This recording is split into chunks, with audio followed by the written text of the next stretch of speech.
युवा दिवस के रूप में पालन करता है। तो किसी भी महापुरुष का जयंती मनाने का जो हमारे यहाँ परंपरा है वो इसलिए है कि उन्होंने जीवन के अंदर जो समाज और देश के लिए काम किया है, तो समाज और देश के लिए काम किया है, उनसे प्रेरणा लेकर हम भी समाज और देश के लिए कुछ काम करें। आज हम लोग क्या भारतवर्ष का क्या पूरा विश्व का व्यक्ति स्वामी जी को जानते हैं, लेकिन अगर हमसे हम पूछेंगे कि हम अपने पिताजी का नाम जानते हैं तो जानते हैं, बोले बाबा के जानते हैं, उनसे ऊपर का बहुत से लोग नहीं जानते होंगे, उनके ऊपर के और भी लोग नहीं जानते होंगे। स्वामी जी का सब क्यों जानते हैं? क्योंकि स्वामी जी जीवन में अपने लिए नहीं जिए, वो समाज के लिए जिए। तो कोई भी व्यक्ति जो समाज के लिए जीता है, समाज उसके लिए जीता है। तो आज स्वामी विवेकानंद जी से हमारा डायरेक्ट रिलेशन नहीं है, ब्लड का रिलेशन नहीं है। लोग कहते हैं कि अरे उनका तो अभी पुत्र ही नहीं है तो उनका वंश कैसे चलेगा?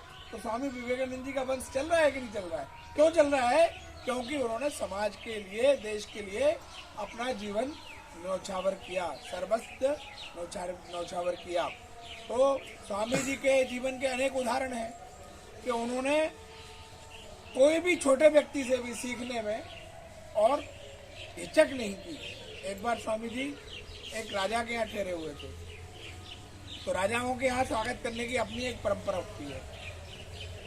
तो परंपरा ये थी कि वहाँ पर जो है एक नृत्यांगना और नृत्य करने के लिए बुलाई थी राजाओं के यहाँ, नॉर्मल छोटी बात है।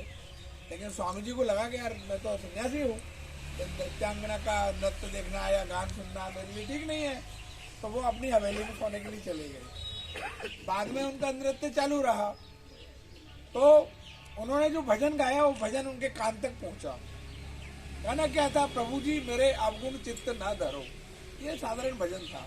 लेकिन स्वामी जी कान तक पहुंचा, वो अपनी हवेली से आए और जो नृत्य कर रही थी उनके साष्टांग चरणों में गिर गए।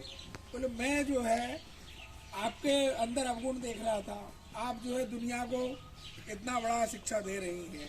कहने का अर्थ क्या है कि स्वामी जी ने अपने जीवन के अंदर किसी भी व्यक्ति से कुछ भी गुण है तो सीखने में किसी प्रकार की कोई और इसमें हिचक नहीं की। दूसरी बात क्या है कि स्वामी जी के गुरु तो रामकृष्ण परमहंस थे, और रामकृष्ण